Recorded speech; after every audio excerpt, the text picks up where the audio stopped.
A single shot rang out and Sergeant David Harris fell to the ground bleeding in his Army uniform while Officer Richard Cole stood over him with a gun. An unarmed black soldier, cuffed and helpless, had just been shot by a racist cop in broad daylight. But minutes later, the roar of Pentagon helicopters filled the sky as generals arrived with federal warrants to take control. How did a small-town stop explode into a battle between injustice and military power? If this story grips you, hit like and share it so others can follow the truth. Now let's step into what happened next. I was there when the shot cracked the afternoon. Sergeant David Harris hit the pavement hard, his Army uniform blooming red, and Officer Richard Cole leveled his pistol so close I could see the front sight tremble. Sirens tangled with shouting. Somewhere beyond the rooftops, a low thrum gathered distant rotors, pulling the sky tighter and tighter. I remember thinking, this can't be happening here. Not on this quiet block where we argue about trash day and azaleas. A few hours earlier, Brookhaven had been ordinary. I was sweeping my porch when a sun-faded Buick rolled past Ellie Harris's old car, the one we all thought was too stubborn to die. Behind the wheel sat David back after 15 years gone. He didn't look like the boy who used to mow Mrs. Keller's lawn for $5 and a lemonade. He sat straighter. He watched the mirrors. Even from the curb, I could read it on his face. A soldier's calm laid carefully over a hometown he had learned not to trust. I knew David before I knew his title. He grew up 3 houses over. As a kid, he learned early what it meant to shrink yourself just to move through a day. Once he must have been 12, Mr. Patterson from the corner called the police because David walked home from school with a backpack and a book too big for 6th grade. Another time, the guidance counselor told him college wasn't the right fit and urged him toward a job that would keep him quiet, tired, and paid just enough to stay in place. I remember Ellie standing in their yard after that meeting, her palms on his shoulders, her voice even and firm. You stand tall, baby, even when the world tries to fold you in half. Ellie raised him. She was the kind of neighbor who remembered every birthday, the kind who made a casserole when your furnace died, and somehow fixed the furnace too. When David enlisted, Ellie put a blue star in her front window. I saw her trace it sometimes like a prayer she could touch. He shipped out, came back, shipped out again. We heard snippets, desert heat, convoy, night sand, and everything. A friend of his sent Ellie a letter once saying David had a knack for staying calm when everyone else went loud, how he counted breaths, how he watched every small thing like it might matter later. When he pulled that old Buick to the curb yesterday, he didn't honk. He didn't wave. He just parked hands at 10 and 2 breath measured. I thought he was gathering himself for whatever this place was going to throw at him next. What it threw first were lights in the mirror. One cruiser eased in behind him, then another. Officer Richard Cole stepped out like he owned the street boot heels ticking the asphalt.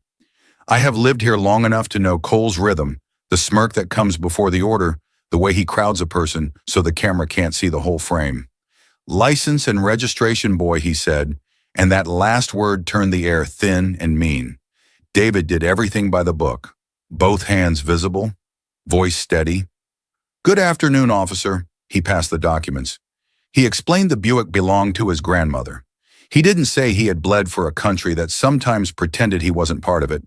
He didn't need to. Anyone listening closely could hear the discipline doing its work, keeping the temperature down. Cole tilted his head toward the back seat, popped the trunk. He didn't wait for consent. He didn't ask. He just moved. When he found the neatly folded uniform service stripes, ribbons that catch light even in the shade, he laughed like he'd won a prize. Stolen valor.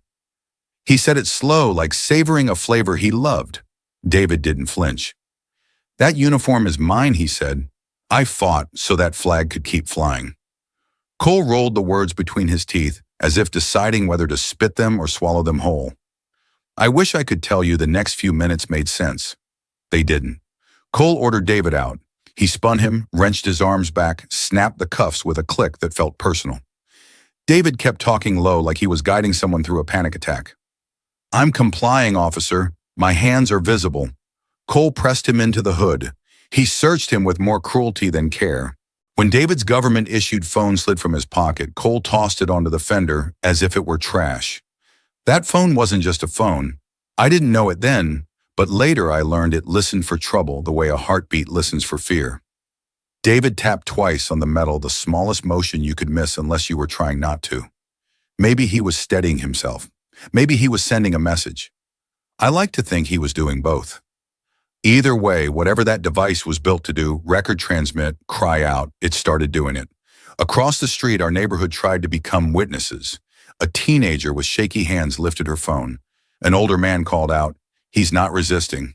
A mother took her child's face in both palms and turned him away too late. I stepped down off my porch and moved closer, not brave enough to intervene, not willing to pretend I couldn't see. Then came the moment when everything narrowed to the size of a trigger. Cole spoke into his shoulder mic, making his story before the truth could argue with it. "Suspect resisted," he said, and David said, "No, sir," and the street said nothing at all. The gunshot was a clean, hard crack. David folded as if the sound itself had cut him. Blood spread across his uniform in a red that didn't belong in daylight. The cuff chain flashed. For a second you could hear only breath, his hours, the town's chopped short. I would like to tell you, time stopped. It didn't. It just got louder. People screamed. Someone prayed. I remember the smell of hot engine and fear. Cole's gun stayed out like the danger was still in front of him and not something he'd already done. David turned his head enough to look up, and I swear he found Cole's eyes. His voice came ragged but clear. "You're afraid of the truth." It wasn't a threat. It wasn't even defiance. It was a diagnosis. That was when the other sound rolled in low. At first, then rising rotors beating air into warning. We shaded our faces and stared past the maples at a gray shape pulling the horizon closer. The teenager's Livestream hiccuped and kept going. Someone yelled helicopter, like naming it might make it choose a side. Cole swung his gaze skyward, confusion crawling across the certainty he wore like armor. Hours earlier, when David turned onto this street, he slowed in front of Ellie's house and looked at the window with the faded blue star. I saw him reach across the seat and touch the pocket where his phone rested, the way Ellie used to touch that star. Maybe he was checking for his keys. Maybe he was reminding himself that proof matters. I remember his jaw working like he was rehearsing a promise to himself. If there's a way to make sure truth survives, contact with power, find it. Ellie used to say, "Stand straight, even when they try to fold you." I thought of her as the rotors drew closer, as the sound swallowed our little street, as the dust lifted off the asphalt and turned sunlight into weather. David lay there, hurt, yes, but not erased, and the town had to decide whether to look away or look straight on. I chose to look. I'm still looking. Because once you see a thing like this with your own eyes, you either carry it or you pretend you never had eyes at all. And I can't pretend. Not anymore. I saw him before the lights found him. Sergeant David Harris turned off the highway and rolled into town the way you ease into cold water, slow, deliberate shoulders squared against what's coming. Brookhaven has that look on a weekday afternoon, clipped hedges, flags on porches, retirees timing their walks by the mail truck. But there's another look too, the one that says, "We're watching you. You can feel it even if no one speaks." Faces tilt, conversations pause, blinds breathe. David felt it. I could tell by the way his eyes moved in the rear view, not frantic, just counting. One cruiser eased in behind him, then a second leaving a polite space like they were waiting their turn in line. He kept right signaled every time hands at 10 and 2, like a man who knows the rules and knows the rules aren't enough. Half a block later, the front car cut in close.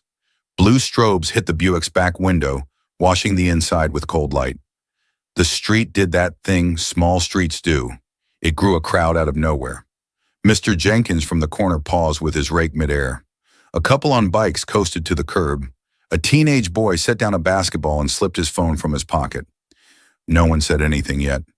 We just watched the story line itself up. David pulled gently to the shoulder tires, kissing the gutter.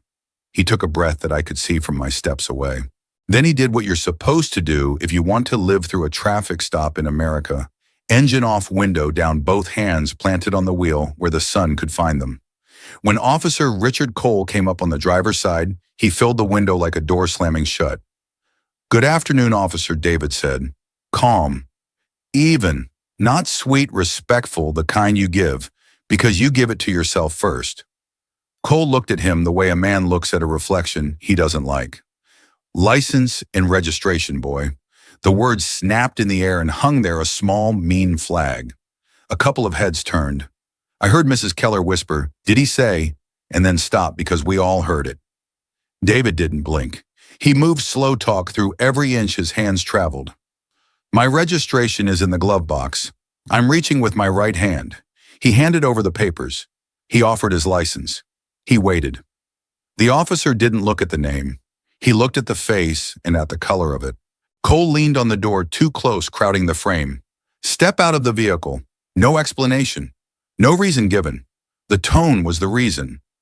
David unlatched the belt and stepped out, palms open. He's not a big man, but he stands like space belongs to him, and that kind of dignity can feel like an argument to someone looking for a fight. Cole circled once slow, like the Buick might confess if he stared hard enough. He peered through the back window, then tapped the trunk. "Pop it." He didn't ask, he told. David keyed it open. Metal lifted on tired hinges. The air let out the smell of old carpet and motor oil. Inside, everything was squared away. A garment bag. A pair of boots polished not for show, but for habit. Cole unzipped the bag with a flourish like a magician about to make something disappear. What he pulled out didn't vanish, it burned. Dress blues pressed knife-sharp, ribbons lined neat as prayers. His gaze slid along the fabric and twisted. "Stolen valor," he said loud enough for the block. He held the uniform like evidence of a crime and grinned at the crowd as if we were the jury. "Where'd you get this, huh?" David's voice stayed low, the way you speak to a man on an edge, so you don't hand him one more reason to jump. "That uniform is mine," he said. "I fought so that flag could keep flying." Cole's laugh was soft and ugly. He pivoted so his body blocked most of the trunk from our phones. "Stand back," he barked, though none of us were forward. He ran his hands along the garment like patting down a suspect. Then he swung on David again, inches too close, breath hot with the kind of power that forgets it's supposed to protect. "Hands on the hood," he ordered. David placed his palms on the Buick's sun-warm metal. He faced the street, faced us, like a man letting the world see what the world does to a man. Cole patted him down with more shove than search. He found the government-issued phone in David's jacket and tossed it onto the fender with a clatter, as if breaking the connection might break the truth. The phone slid, caught a groove, and stayed. Another cruiser pulled up. The officer inside didn't get out right away. I recognized him, Ethan Ward, newer to the force, still wearing the job like a suit he hadn't decided to keep. He watched, mouth set, fingers tight around the wheel. "Is there a problem here?" he called, not quite loud enough to count. Cole didn't look back. "We got it handled," he said, which was code for "stay out of my frame." David kept narrating his movements like a liturgy. "My wallet is in my back pocket. I am not resisting." His voice did something, then grew a backbone you could hear. He lifted his eyes to meet Cole's, and without raising the volume, raised the temperature. "I know my rights, officer." "Not today you don't," Cole said. From the sidewalk, the town breathed in. The teenager raised his phone higher. You could see his knuckles turn white. Someone behind me muttered, "Record everything." The basketball rolled into the gutter and tapped the curb, tap, tap, like a countdown. Cole shifted, trying to angle the scene away from our lines of sight. He took a step that put his body between David and every lens. That's when David did the subtlest thing I've ever seen in a moment like this. He kept still. Absolute stillness. No flinch. No twitch. He let the picture be undeniable. Cole didn't want undeniable. He wanted a story he could say fast over a radio suspect tense. Suspect moved. Suspect reached. But David gave him nothing. Only the quiet of a man who has been trained to survive by refusing to give fear a hook. "Turn around," Cole said. David turned. Not defiant, not weak. Just turned slow and exact, a man obeying an order so precisely that any violence after would be violence no one could rationalize. Cole's jaw worked. He hated the precision. He hated the mirror. And still the neighborhood widened its eyes as if widening them could make them braver. Mr. Jenkins set his rake down. Mrs. Keller whispered, "Lord help us." The teenage boy swallowed hard and kept filming. Officer Ward finally opened his door and stood beside the car, not crossing in, not walking away. Officer David said, eyes forward, voice level, "I'm a United States Army sergeant. I'm complying. My hands are visible." You could feel the words "Sergeant" land. You could feel Cole kick it off like a pebble in his shoe. He leaned in until the badge on his chest almost touched the fabric on David's back.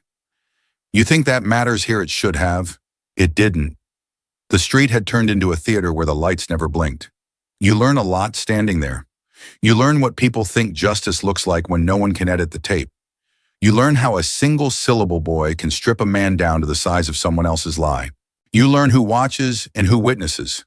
I wish I could tell you the temperature dropped then. It didn't. It climbed. Every small movement grew hooks. Every breath grew edges.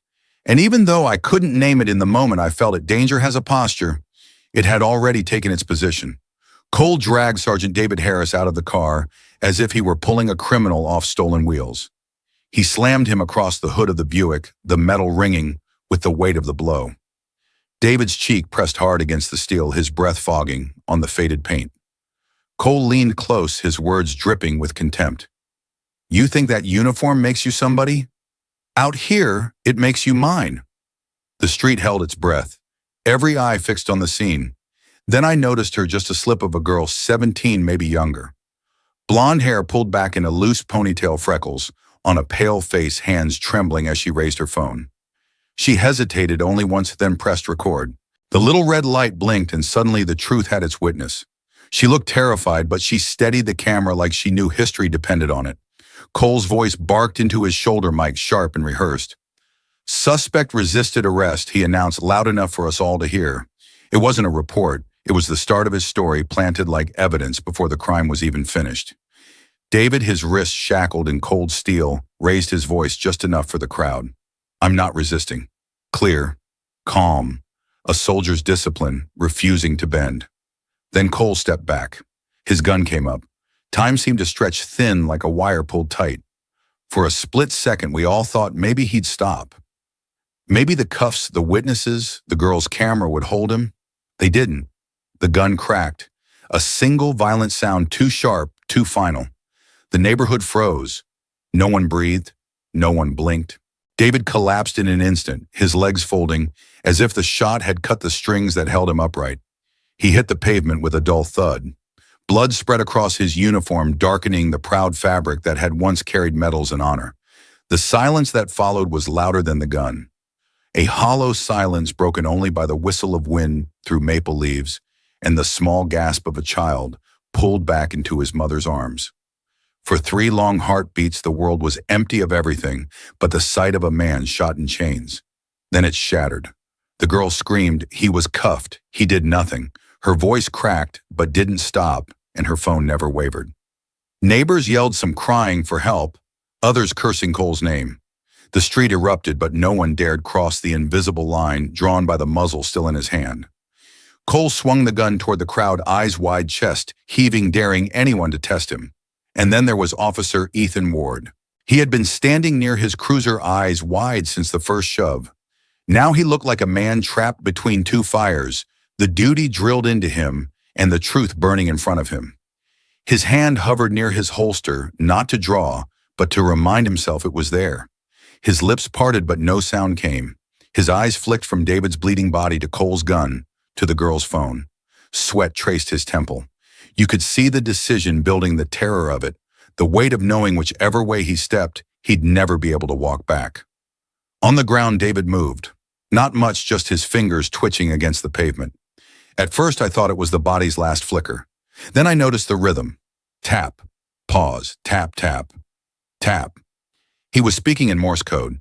The soldier in him, even with blood leaking from his chest, remembered the language of survival.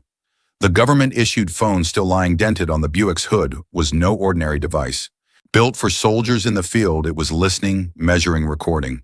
The taps, the tremor of his pulse, the way his breath dragged shorter with every second, it caught everything. It carried his heartbeat, his location, even his final act of defiance, and hurled it through the air toward Washington, D.C. We didn't know that then. On that street, all we knew was that Sergeant David Harris lay bleeding where he had stood tall shot by the very man who swore to uphold the law. All we knew was that a teenage girl cried but never lowered her phone, that the crowd stood paralyzed between fear and rage, and that one young officer's chest rose and fell too fast, caught between obedience and justice. And all I knew, standing there with my neighbors unable to look away, was that the world had shifted in a single gunshot. We had seen it with our own eyes, raw and undeniable. And the hardest truth was this: from that moment forward, none of us could ever pretend we hadn't. Deep inside the Pentagon, in a command center, reserved for emergencies that never make the evening news, a red light flared on the wall. Alarms didn't wail. They pulsed low and steady, the kind of warning meant to cut straight through the human body. Screens blinked awake, pulling in streams of data. Heart rate dropping, oxygen levels, slipping geolocation, pinning down a small neighborhood in Brookhaven, Virginia. At the center of it all stood General Victoria Hayes. She didn't speak at first. She just stared at the jagged line of David Harris's vitals across the screen. His pulse had collapsed into a shaky crawl. His blood pressure was spiraling. And then came the image, grainy but live from the phone. He'd carried a uniformed man, face pressed to asphalt wrists, cuffed chest stained with blood.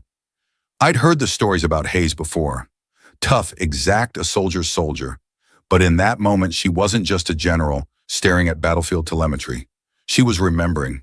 Years earlier, in a desert far from here, Harris had been under her command. His unit ambushed chaos everywhere.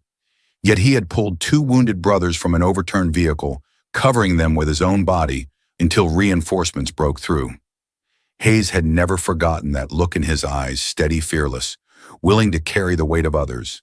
She owed him, and now the screens told her he was bleeding out on American soil, not in some war zone, but on a neighborhood street in Virginia. Her jaw tightened. She turned toward her staff. "Protocol Sovereign Shield," she said. The room froze.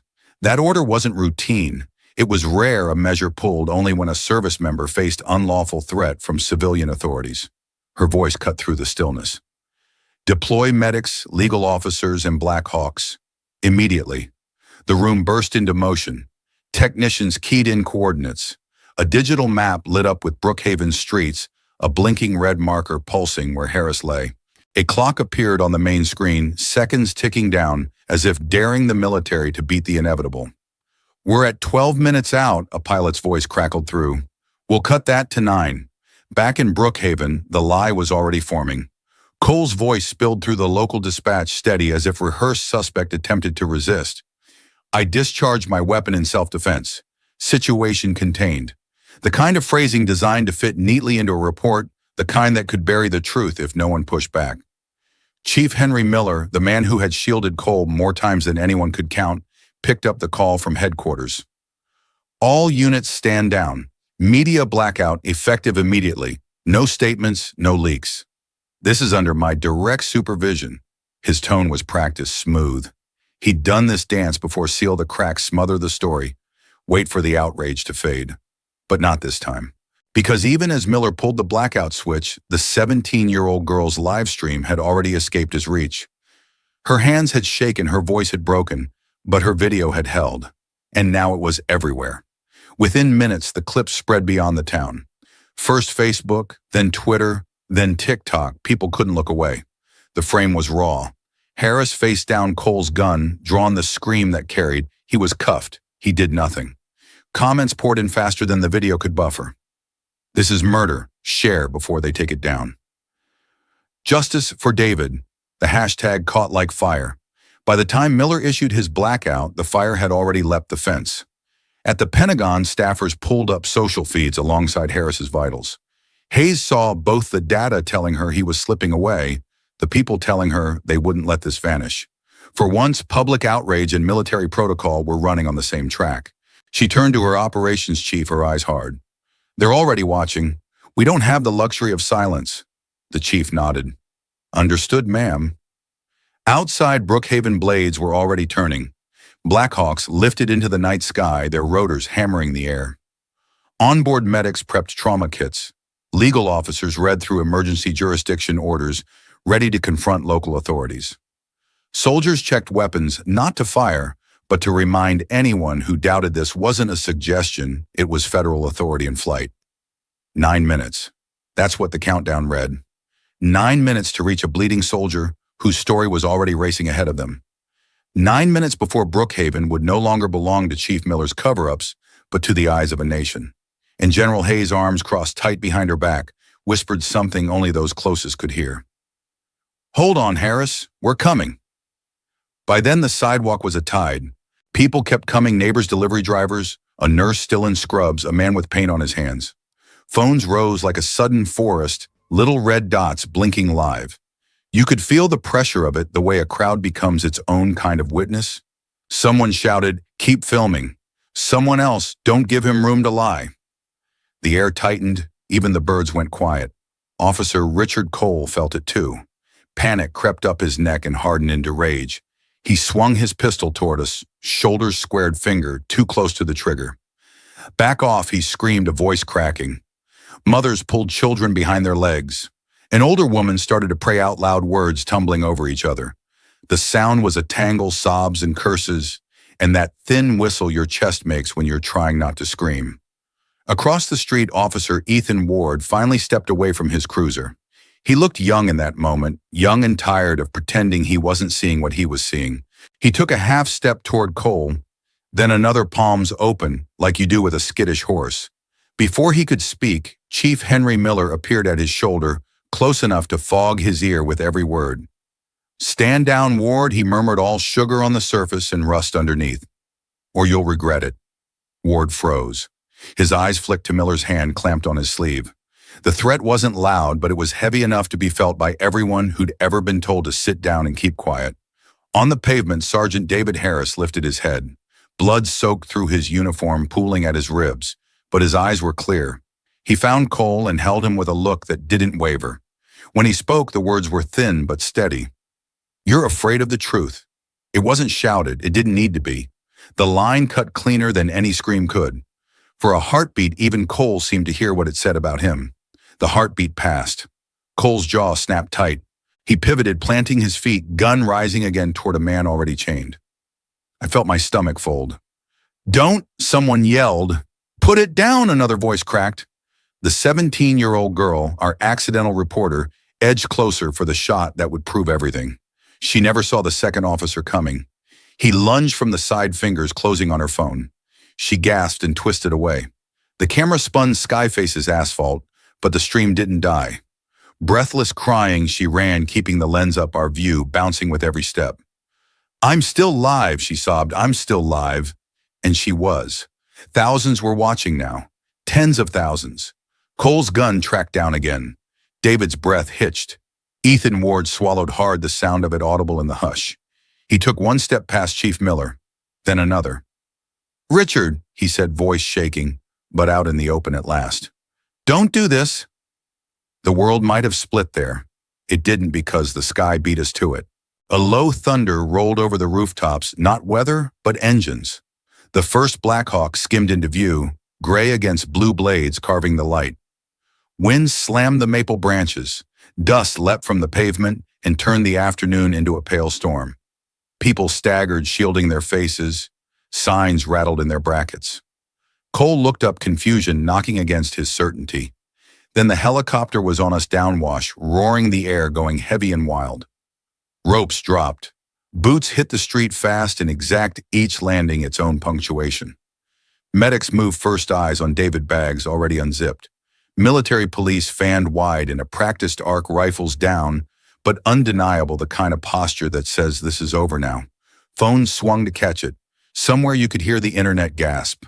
Cole staggered back a half-step, gun wavering between two worlds that could not exist together anymore. An MP spoke through the gale, crisp and clear. "Officer, lower your weapon." Cole didn't. His chest heaved. The muzzle twitched. Two more MPs stepped in, angles covered the scene, locked as tight as a drill line. Through the storm of grit and rotor thrum, a figure advanced, small in frame, immense in gravity. General Victoria Hayes walked straight into the wind like it had asked her permission first. She wore no theatrics, just a uniform and a purpose. In her left hand, a folder. In her right, the kind of authority that doesn't need to be announced to be understood. She stopped within speaking distance, just outside the line of MPs, and raised her voice enough to ride the noise.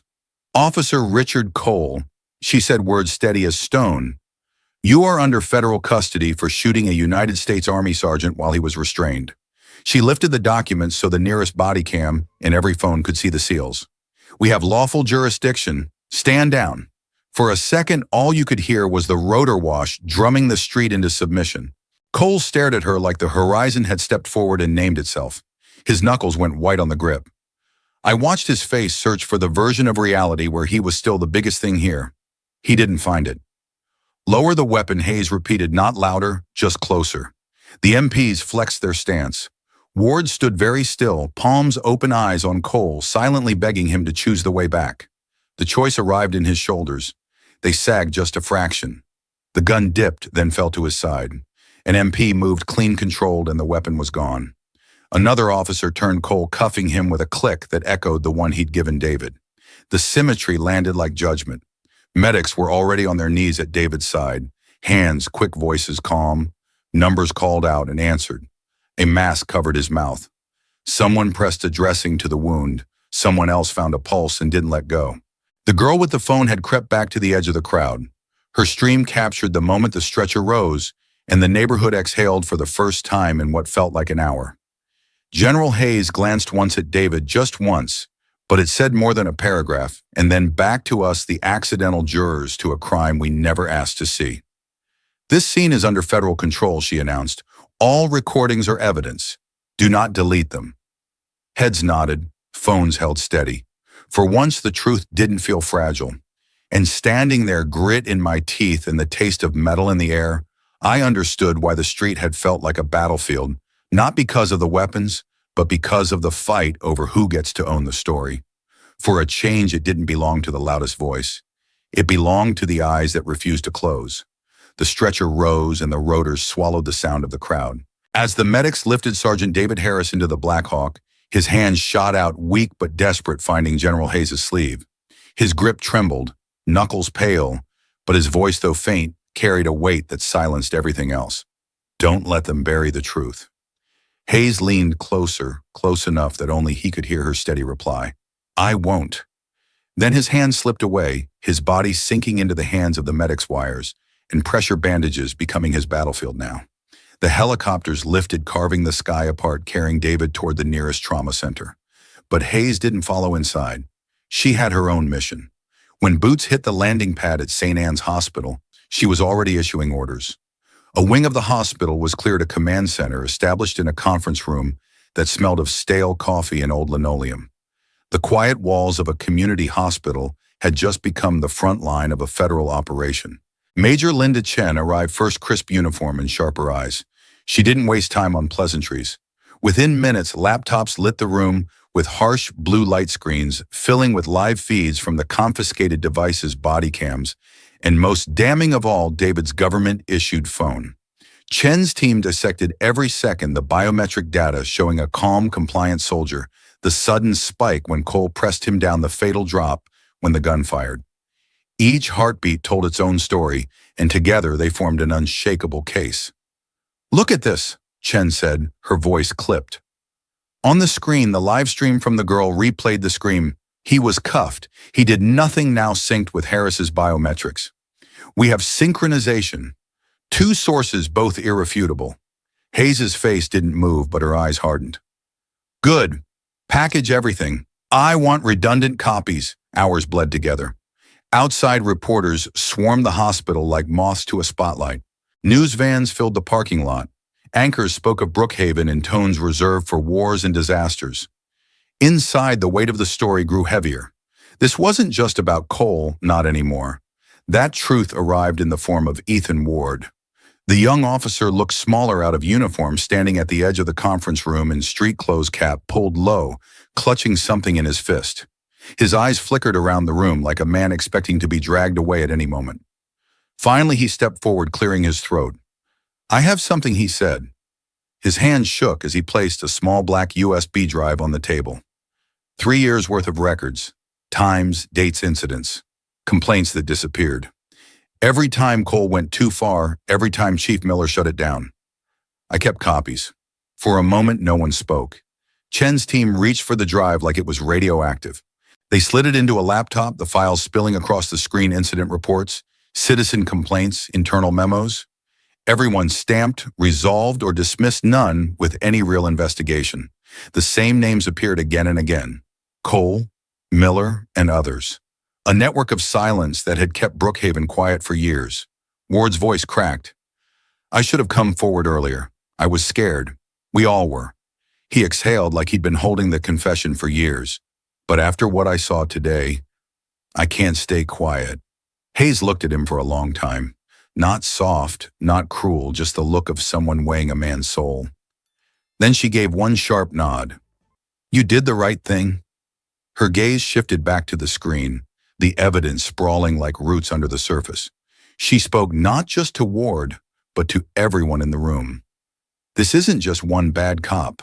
It's a system. Those words carried out of that room like a tremor. Within hours, the earthquake spread.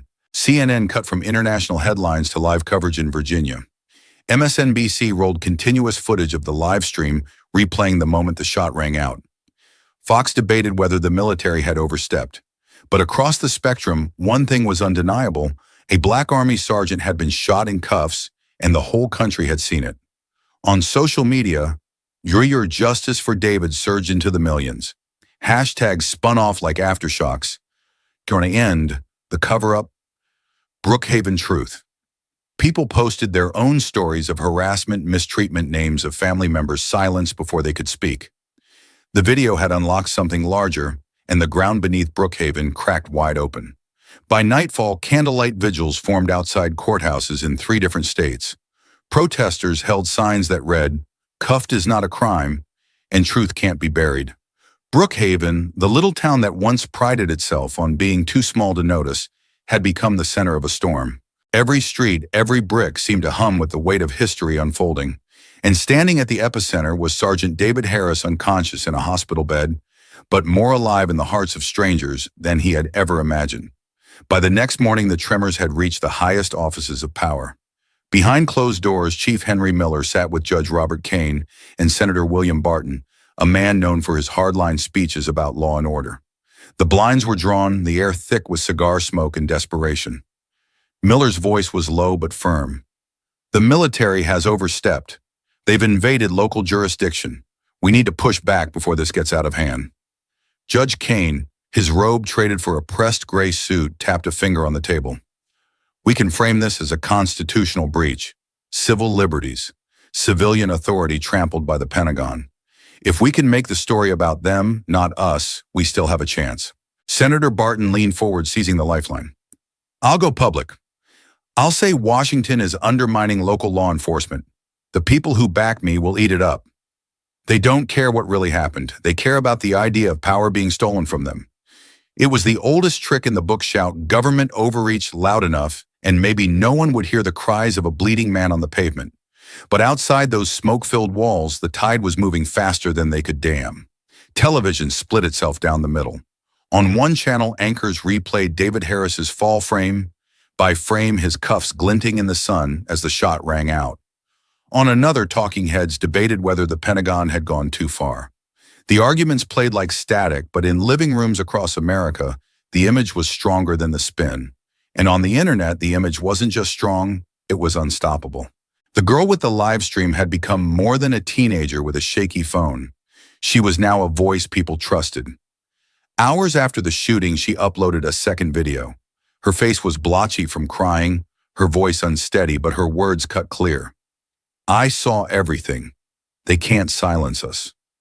They tried to take my phone, but the truth is out there now. Millions watched. Comments poured in. She's braver than half the country. Protect this girl.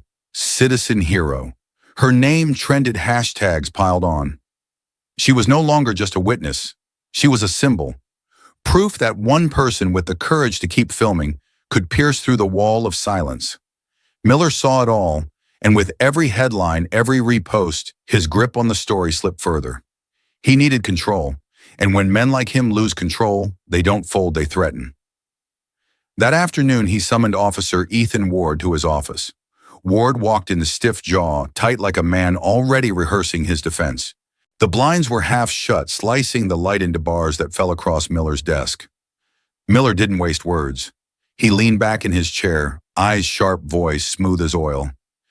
You've been spending too much time with the wrong people, son. I see you wavering.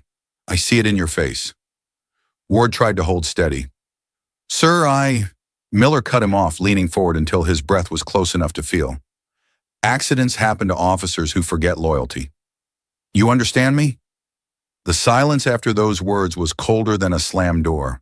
Ward swallowed hard, every instinct telling him to nod to back down to survive.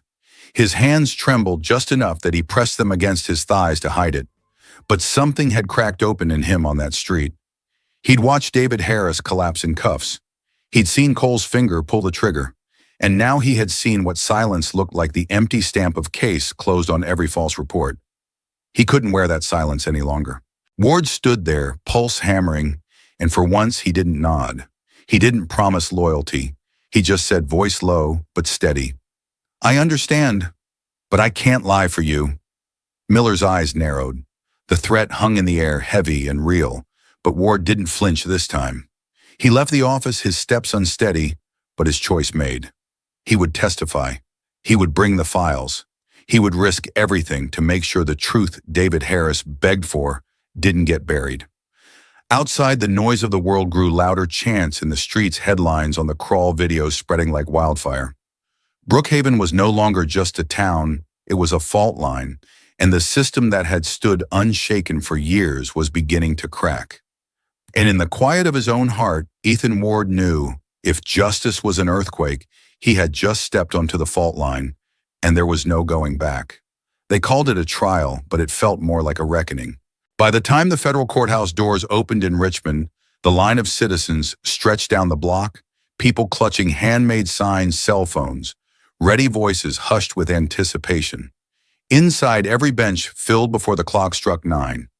Reporters jostled for position, their cameras trained on the heavy wooden doors through which Officer Richard Cole would enter.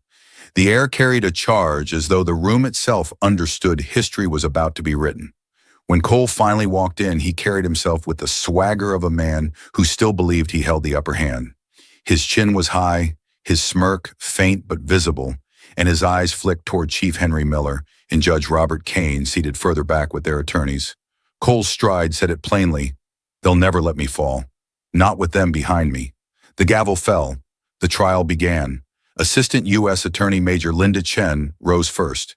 Calm, precise. Every word from her lips felt sharpened on stone. "Your Honor, members of the court, what you will see today is not speculation. It is evidence, video, biometric data, eyewitness testimony that proves Sergeant David Harris was unlawfully shot while restrained. This is not only about one officer's choice, but about a system that protected him. And today that system will be held accountable." Then the screen lowered, the lights dimmed, the first video appeared.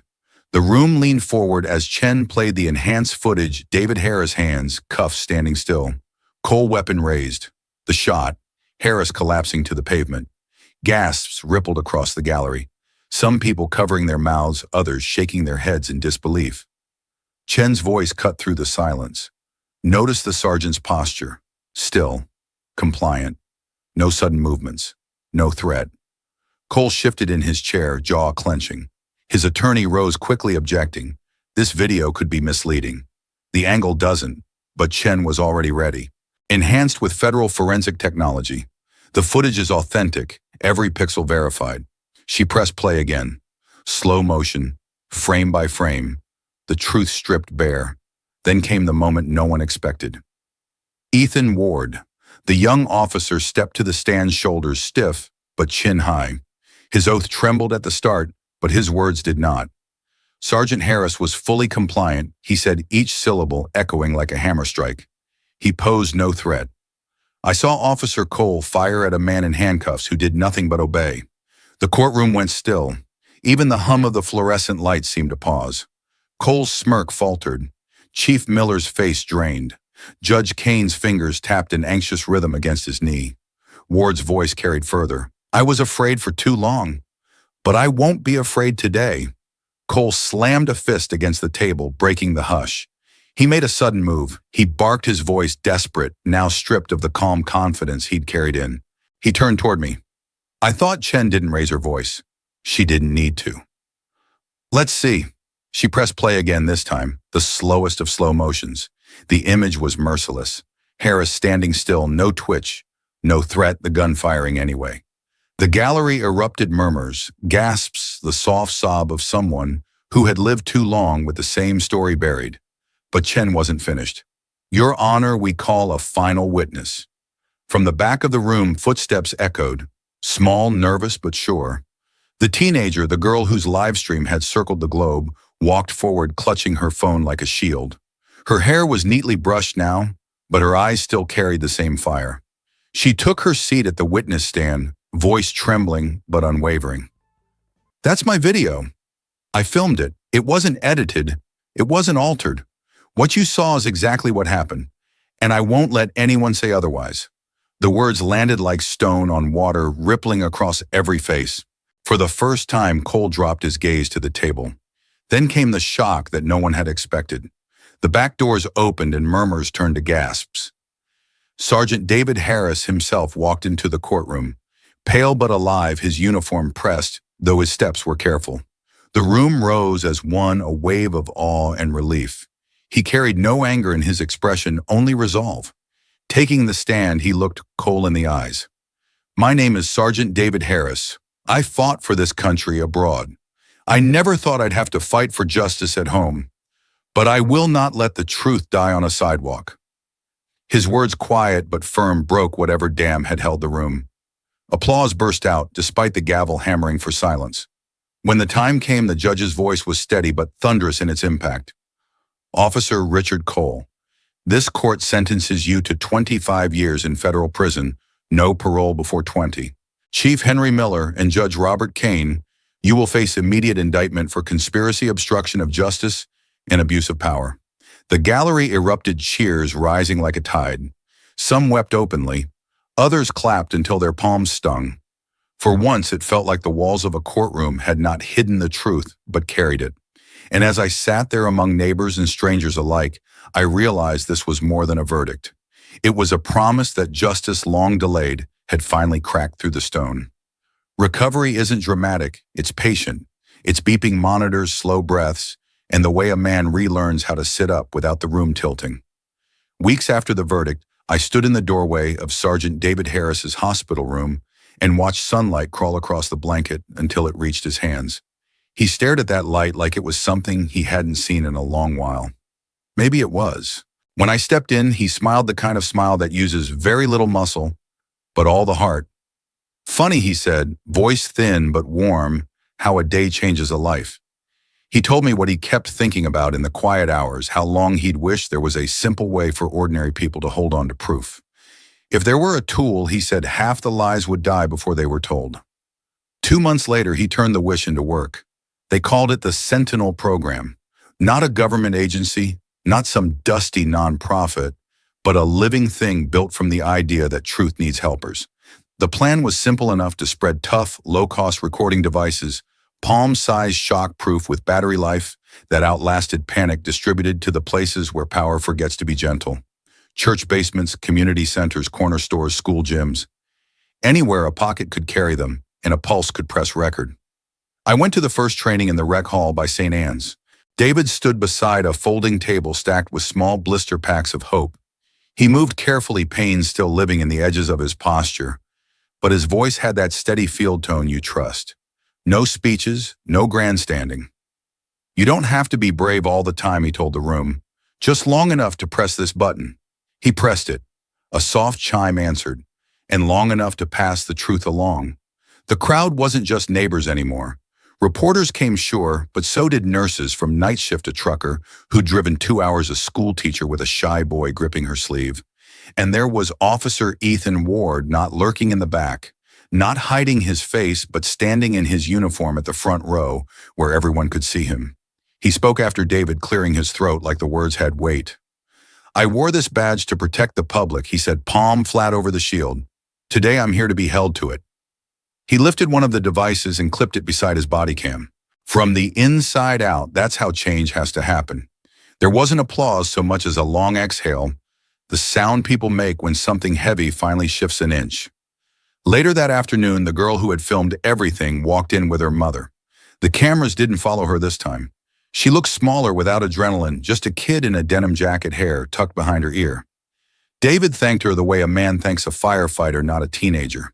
She shook her head, eyes shiny but proud. "I just wanted people to see the truth," she whispered. It landed in the room like a pledge, simple and unbreakable. David pressed a sentinel into her hands, not because she needed a reminder, but because she had become one.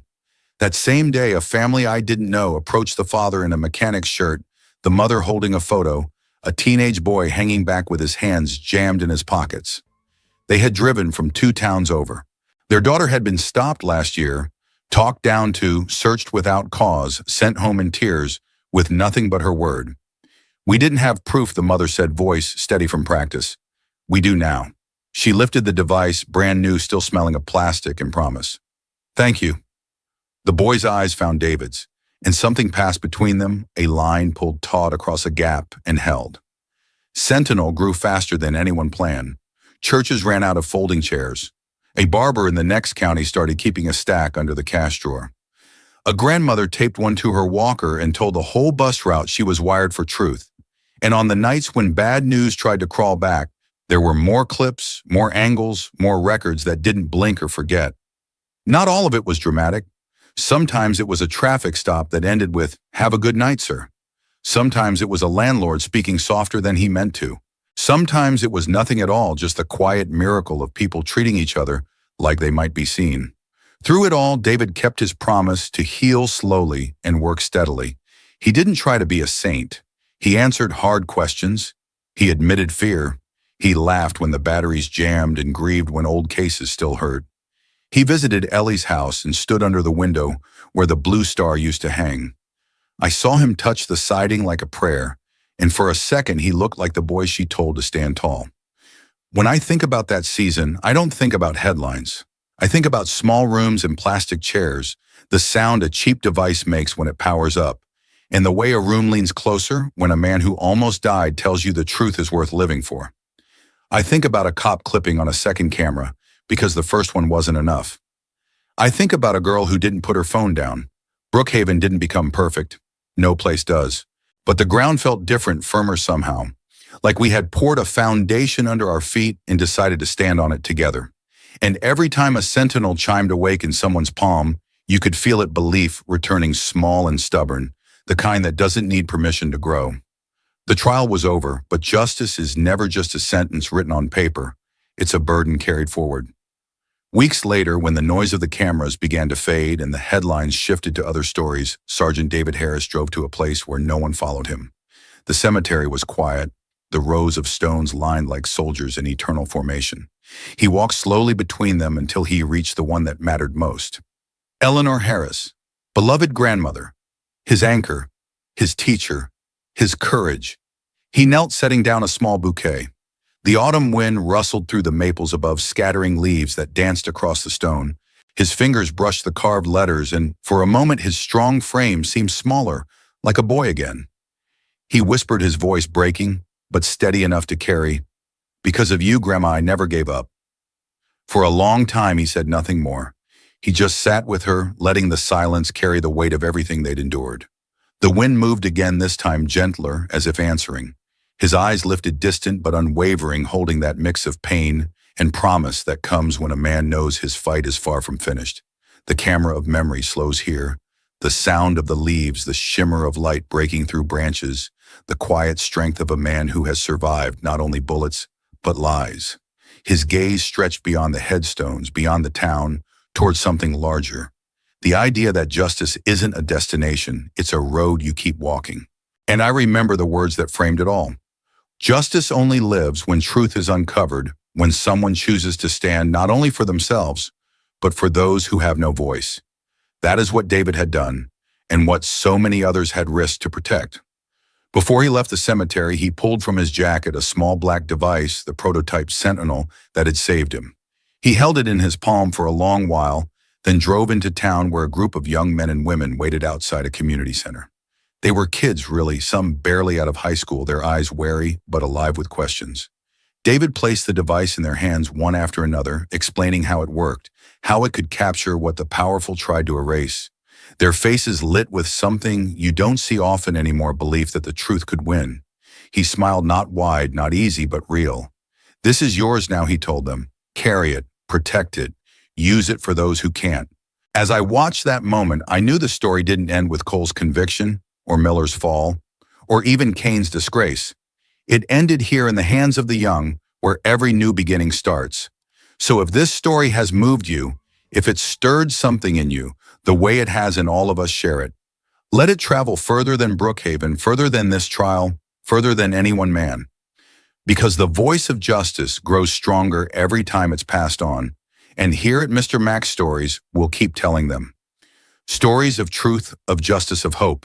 Stories that remind us we are never too small to stand tall. Justice in this story reminds us of something bigger. It's not just about one man or one verdict. It's about truth, courage, and the voices that refuse to be silenced. Sergeant Harris's fight showed us that justice can only survive when ordinary people choose to stand tall, not just for themselves, but for those who cannot speak. If this story touched you, please take a moment to like this video and share it with others so the message of truth and justice can travel even further. And don't forget to subscribe to Mr. Max Stories for more powerful stories that carry hope, dignity, and change. Your support means more than you know. It fuels our team to keep creating meaningful content that inspires and uplifts. And remember, here at Mr. Max Stories, we believe justice is not just a word, it's a promise we keep alive together.